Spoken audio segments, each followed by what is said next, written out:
Welcome to the Abundant Vision Fundraising Podcast. Whether you are a seasoned professional or a first-time fundraiser, we have the advice you need to take your next step toward major gift mastery. I'm your host, Tom Dauber, President of Abundant Vision Philanthropic Consulting. Last week's conversation was a blast. I'm so excited to have you with me for this next segment. Let's get back to the show. I've got a few non-planned giving specific sorts of questions for you. Just things that apply to anybody in the fundraising world.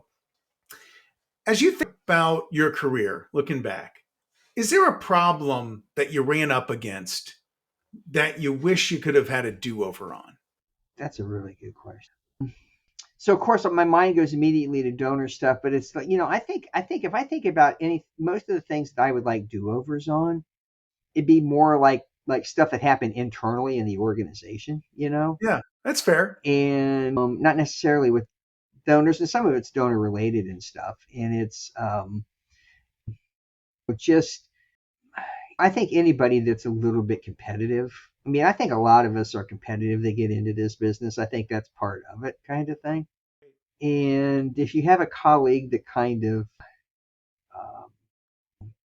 throws a shot across your bow or whatever kind of thing, and sometimes if you react in the moment without taking a deep breath to say, maybe I shouldn't send that email, there's a half a dozen emails I can still think of today that I sent that I said, I wish I hadn't hit the send button. That's great advice, though. That's fantastic advice, Joe. I mean, we've got folks that listen that are a lot of them, brand new fundraisers, still figuring things out. And if they can preserve their career a little bit longer by being just a little bit more thoughtful about. Yep. The greatest thing you can do is like respond to the email, but take the person out of the to line and send it back to yourself and then read it the next day to see how it weathered over the last 24 hours, right? Right. Oh, that's great advice, Joe. Love it. Love it. All right. Next one. This will be a little easier. Tell me your best discovery/qualification or even disqualification story. Could be anything that was unexpected or an interaction that was especially memorable with the donor. It's interesting. It's because I spent most of my career in plain giving. Plain giving marketing ends up being the discovery mechanism for plain giving because people do respond to your marketing stuff. I mean, that's one thing they do. So a good cultivation story. Yes, this is really, and again, this goes back to the beginning of my career, and you're just trying to figure this stuff out. One of the things that I learned pretty early on, and I have this notion that most of us that get into this work are not, 10%ers or 5%ers or 1%ers, or we're pretty solidly middle class or even lower middle class, to get into this kind of work. And if somebody is a 5%er that does this, God bless you. And I'm glad you're. This is not. I'm not saying. I'm not. This is not a pejorative thing. I'm just saying where most of us come from. And the first time I held a check in my hand that had 2 numbers, a comma, and 3 zeros behind it, I about dropped my teeth. It's like, actually, it was the first time I held a check that had 3 numbers, a comma, and then 3 zeros behind it, right? I remember holding a check for $100,000, and I thought, who in the world has this much money that they can just give away this much, right? It was beyond my comprehension that somebody had that much money to do. And I think that's the most, in the early part of my career, that's the most, I think your ability to try to put yourself in their shoes again and see the world that, okay, I do have $100,000 I can pay, right? And don't put your own, I think that's the hard, and that was really hard for me to do because intellectually I'm thinking, okay, well, yeah, this person's going to give us, a couple $100,000 or whatever. But intellectually I could say that, but like internally I'm like, well, how in the world are they doing that? You have to get yourself beyond yourself. Don't allow your interactions with your donors to be locked down by your own perception of wealth. You have to view wealth from their perspective and not your perspective. And the longer you do it, the more comfortable you will get with it. And so I think that's the most important thing for somebody early on in their career is you have to, if you're from a middle class background, you have to figure out a way to get comfortable with wealth. Mm, that's great advice. Well, tell me about your best cultivation story. A time where you really deepened engagement in a way that impacted the donor's sense of connection to your mission. When I was working at Ohio State, and the way we had the plan giving office set up in that point, we were a service unit to everybody. And so there was a donor I was working with that was very interested in cancer research and had given a little bit of money to a specific researcher and was working on kind of a blended gift, like an outright gift and then an estate gift for this researcher. And they did not live in town, and they came to town, and we took them to the James, and we took them to lunch, and we had lunch with the researcher, and the researcher took her to his lab, to her lab. The researcher took her to her lab. And I stood a few feet behind the donor off on an angle to see the whole thing and just to watch her face and to have that researcher say, here's what we're doing. Here's where we're trying to get to. Here's the successes we have. Here's a challenge we have. Here's where your funding makes all the difference in the world. And to watch that person take that in and just not that they weren't going to give the gift, but boy, you want to talk about cementing something. I mean, it was, she walked away and she goes, man, I wish I could do more now, and so it's, and I've had a few experiences like that where in higher ed, you have this wonderful ability to, particularly people that want to do scholarships and stuff, to actually meet kids that are getting scholarships, and to have that connection, Oh, yeah. And to have a donor say, you remind me of me when I was your age, kind of have those connections. I mean, those are the ones that just really, or, at the Nature Conservancy, when you take somebody to an area of the world that has been preserved, and philanthropy has helped, buy that property so that it can be preserved and stuff. And you see, it's, just, I think anytime that you can get it, and anytime you can get a donor to live the experience of your organization, that's, I had that personal experience, but I've had it in so many different formats, in different places. And we had a donor at the zoo who was deaf. Well, wasn't deaf, but was very hard of hearing. And just from birth, she had a son who was deaf and was at Gallaudet College in D.C., the college that is that teaches everything in sign language. Mostly deaf people go to Gallaudet. There was actually a gorilla at the Columbus Zoo that was deaf. And to see the interaction, wow, they lived the same experience kind of thing. It was really amazing just to kind of see that almost unseen connection between those two people. Were they able to communicate in ASL? The gorilla could not communicate back, but people at the zoo did try to communicate, with signs, not necessarily ASL, but, and so it was obvious that the gorilla knew that this person was, it was just fascinating to watch. And that's so cool. Yeah. I think one of the advantages we have is living in a highly technological age. I think about, and I don't get paid for endorsing these folks, but I think ThankView, if you're familiar with that platform, is so wonderful. I mean, we would kill ourselves trying to get dental students and pharmacy students, write thank you notes, and we'd bribe them with beats and everything. And we probably got about 60-70% of them in the door.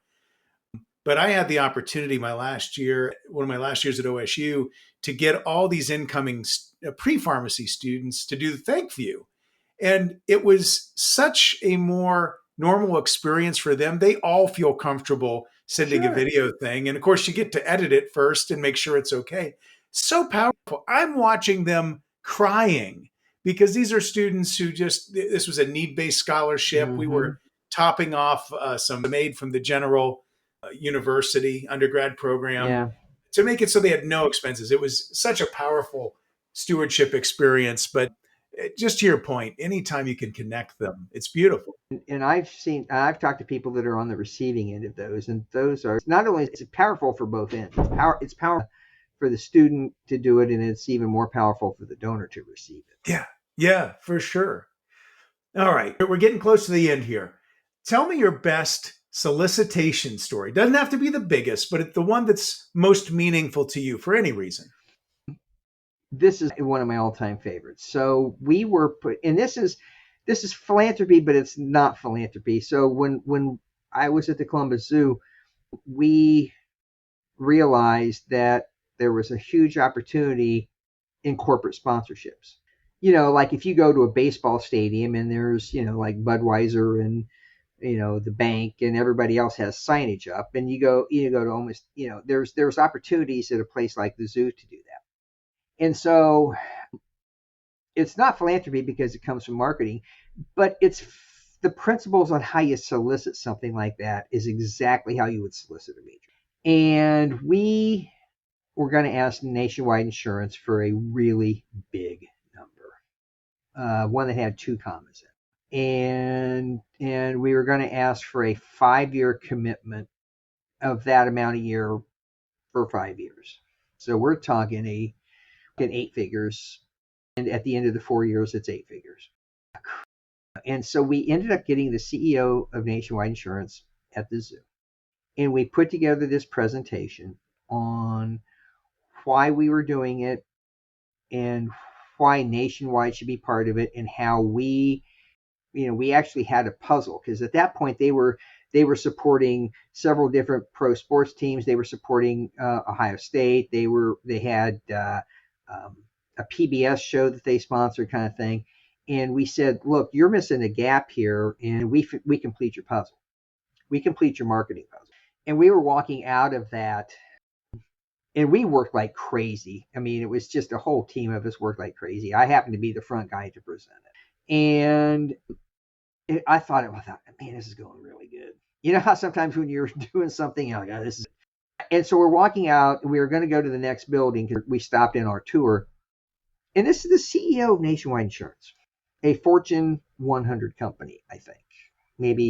I think they're a Fortune 100. They may be a Fortune 200, but they are certainly okay, right?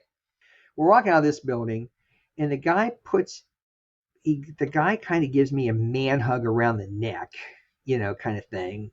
And he says, I wasn't expecting to get sold today.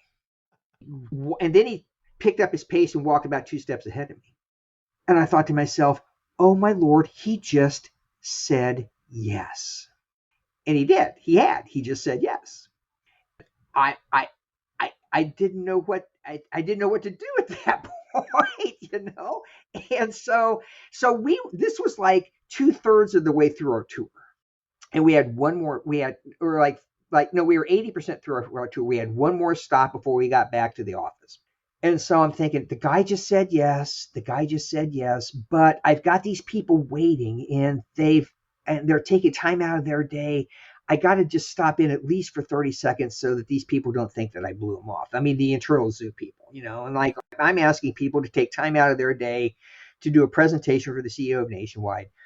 And I'm thinking to myself, okay, he said yes. We're just going to stop for like a minute, 2 minutes, and then say, oh, we got to move along. And that way I'm trying to keep peace with everything. So we do that. And it couldn't have been more than 2 minutes.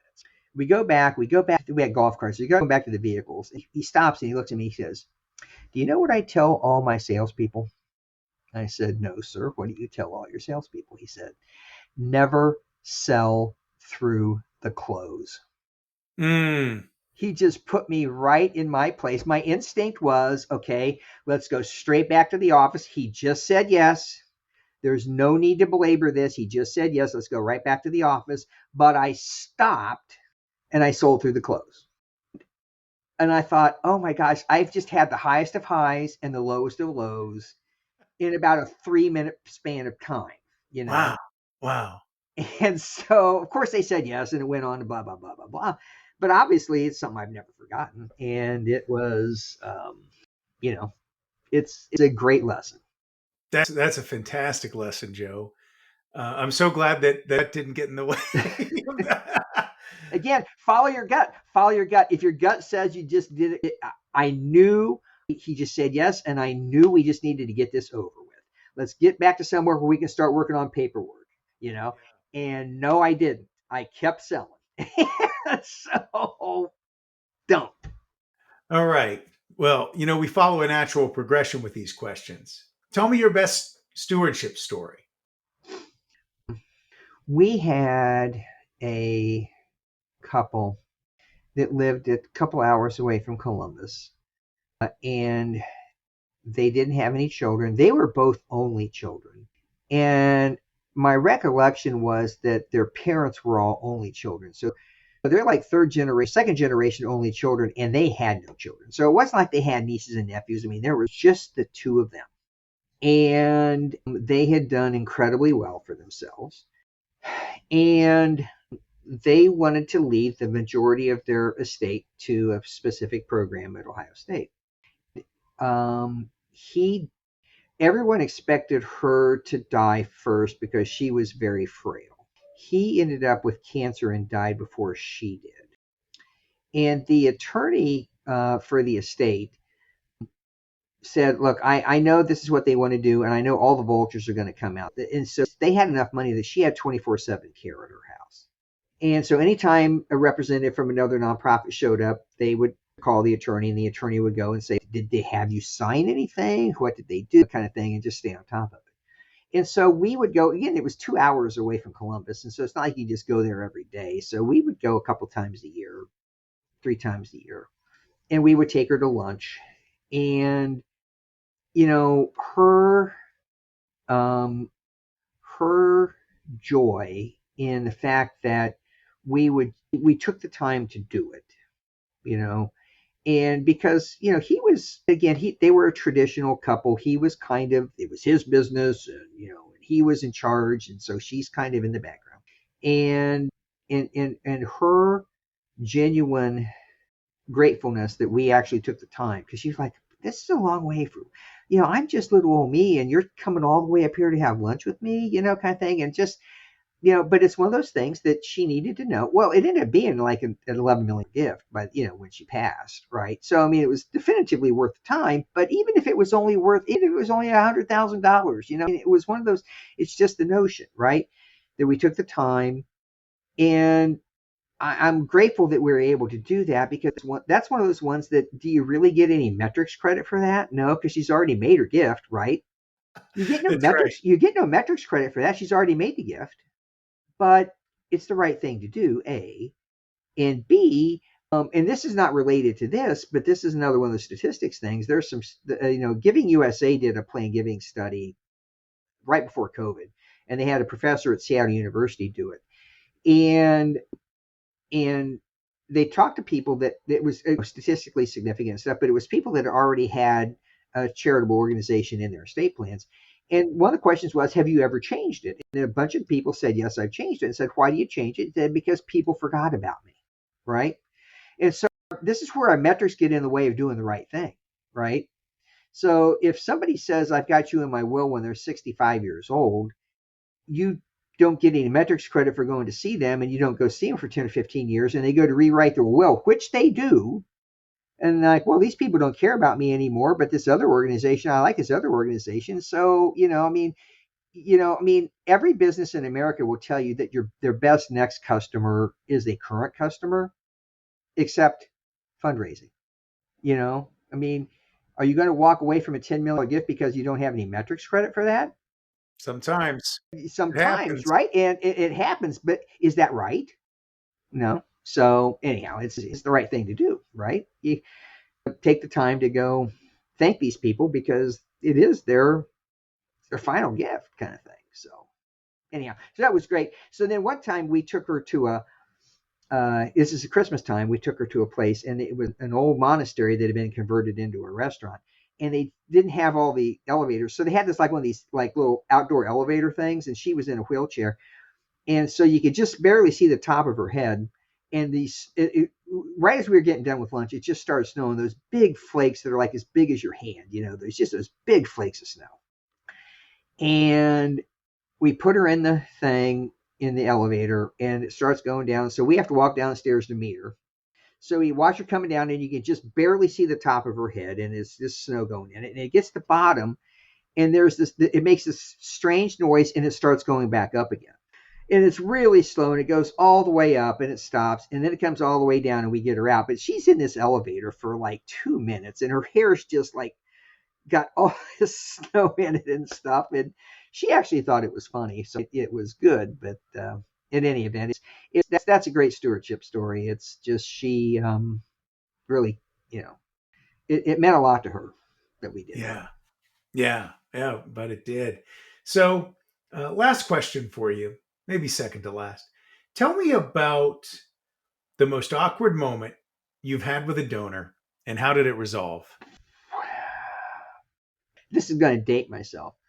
So I was working with a donor who was a retired CEO of a Fortune 500 company. And he still had an office in the building, and he still had his longtime secretary assistant. And he was going to make a gift in honor of one of the deans at Ohio State who was leaving to become a provost somewhere else. And so this is one that had like some definitive time sensitivity to it.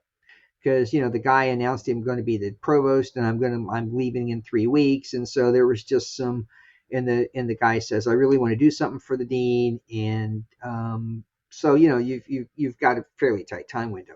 And this is before this is before cell phones were, this is in the 90s. People had cell phones, but he didn't, And so there was a very specific question about the gift agreement and about the stock he was going to give. And I needed to get an answer to him. And again, we're like within 10 days of this.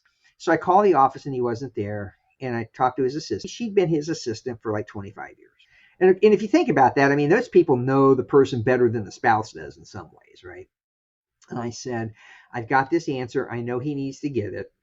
I said, she goes, well, call him at home. I said, if he's not at home, do you think it's okay if I leave the information on the answering machine? And this is before there was voicemail, when they still had the box voice machines, right? Yeah. And so she goes, oh, sure, that won't be a problem. He wasn't home. I left the message. Mrs. Donor got home before Mr. Donor did, and she listened to the voicemail, and she didn't know anything about the gift. And this was a 7-figure gift. He was going to do an endowed chair in honor of the dean. I thought I was going to get fired. This guy happened to be on the university's board of trustees. It all worked out. He got over it. He was mad for a day. I went to our vice president. And I said, I think I really screwed up. Here's what I did. So that's the other lesson is, fess up to it, fess up. And that's one of the things he said. He said, look, you came to me before anybody said anything, and you fessed up and said, here's what happened. He goes, that goes a long way in my book. And so I said, I think I screwed up. Here's what happened. And he's like, okay, I'll call him. And so the vice president called, and everything got all worked out, and all was fine. It all ended up being fine. But yes, that's the one that kind of all like, holy smokes. That could have been a disaster. Oh, bet. Well, Joe, you've been so generous with your time here for us. One last thing I want to ask you. If we have listeners that need help with planned giving and want to talk with you about it, how do they track you down? Easy. You can go to my website and then send me an email, because the email's on the website. Or I think there's a contact me thing on the website. I don't remember. But what's your website? But the website is www. And the name of the firm is Philanthropy Advisory Council. And so it's not abbreviated. So it's www.philanthropyadvisorycouncil.com. Excellent. I'll make sure I put that. And my email is joebull@philanthropyadvisorycouncil.com. So somebody can send me an email directly. I'll make sure we get that in the show notes. Well, Great. Joe, thank you again. This has been a real masterclass. Thank you. Loved it. Now, if you've enjoyed this podcast, please be sure to subscribe and give us a 5-star rating on your podcast provider. I'm your host, Tom Dauber. Thank you for joining me as we journey together towards major gift mastery on the Abundant Vision Fundraising Podcast.